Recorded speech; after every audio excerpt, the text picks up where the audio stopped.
की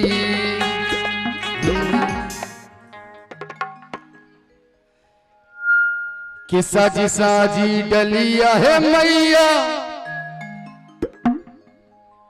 ऐला दुआरिया। कितने लोग हमारी विसरी माँ को मान रहे हैं? अपनी श्रद्धा से जरा हाथ उठा के दिखाएं। जो सच्चे दिल से प्यार करते हैं, जो मानते हैं माँ को, वो दोनों हाथ उठाएंगे। और माँ के लिए मुझे कहना नहीं पड़ेगा, जरूर आपकी तालियों की जयकार और माँ के दरबार तक आपकी आवाज जरूर पहुंचनी चाहिए। बोल दे विसरी मैया की। और भजनों में मीठी मीठी ताली होनी चाहिए, क्योंकि ये माँ का भजन है। जिन्होंने मुझे जन्म दिया, जिन्होंने सवारा, हम सबकी भविष्य की उज्जवल मैया ने बचाया और काम किया। वो तकदीर भी निराली थी, वो बात भी निराली थी। जिस दिन दिल से मैंने माँ को पुकारा, वो अंदाज ही निराली थी। बोल दे विसरी मैया की। कि साजी साजी डलिया है मैया ऐलो दुआरिया। हो जमैया हमरा पर सहाय है,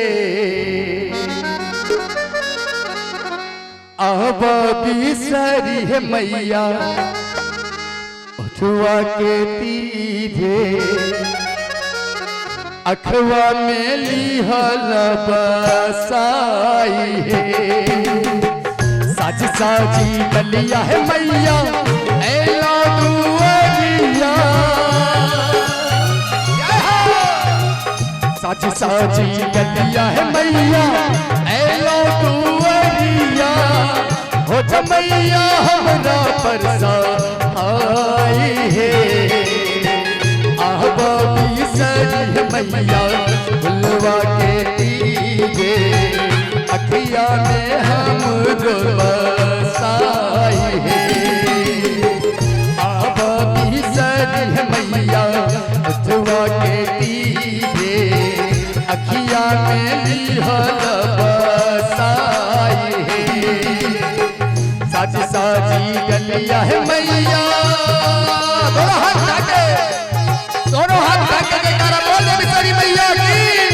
साजा दरबार की ताली के साथ।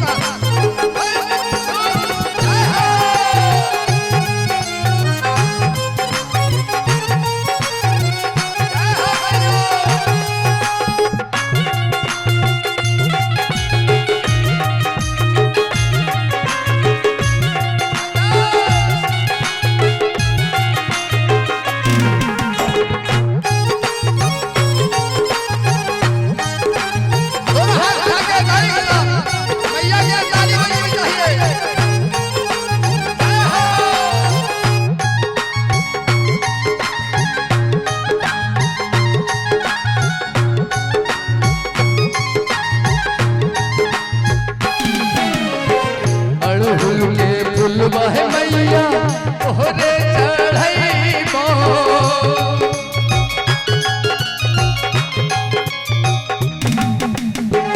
अड़हुल के फुलवा है मैया तोहरे चढ़ैबो।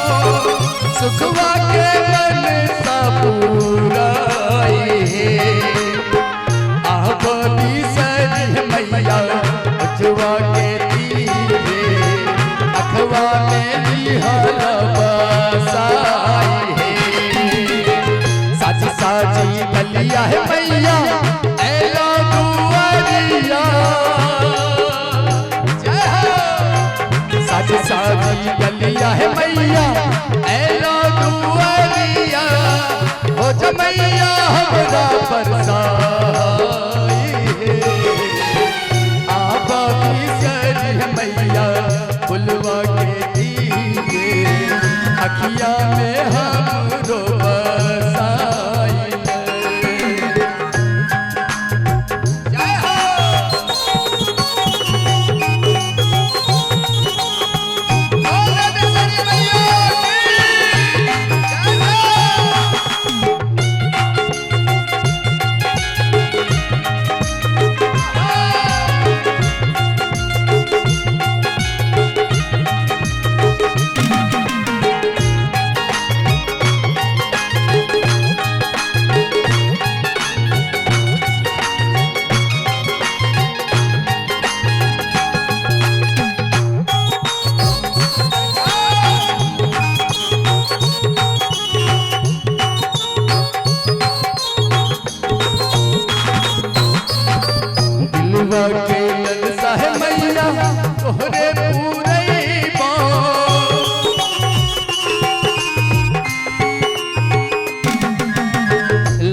मैया तोहरे चलैबो बेटवा के रजी पुकारे हे आहबा बिसरी मैया बेटवा के पीरे अखियां में लिहल बसाई है साजी साजी गलिया है मैया ऐला दुआरिया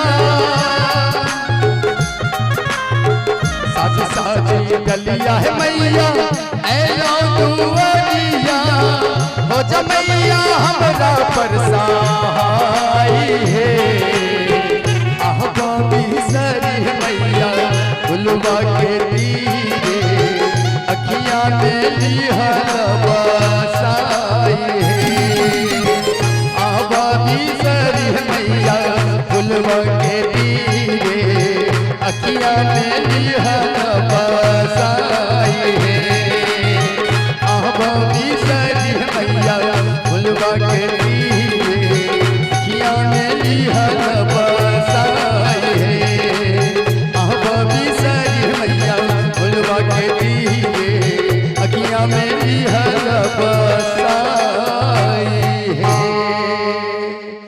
एक बार जोरदार जयकारा हो जाए बिसरी मैया के लिए। ये प्यारा सा अगर भजन अच्छा लगा तो जोरदार ताली होनी चाहिए आप बिसरी माँ के लिए। एक बार जोरदार जयकारा हो जाए। कहना है कि दिल से दिल मिल जाए और चमन में फूल खिल जाए। जयकारा इतनी जोर लगाइए कि यहाँ की नहीं पूरी सहरसा और पूरी इस जगह की सारी धरती एक बार आपकी आवाज से हिल जाए। बोल दे बिसरी मैया की, साचे दरबार की, भक्त और भगवान की।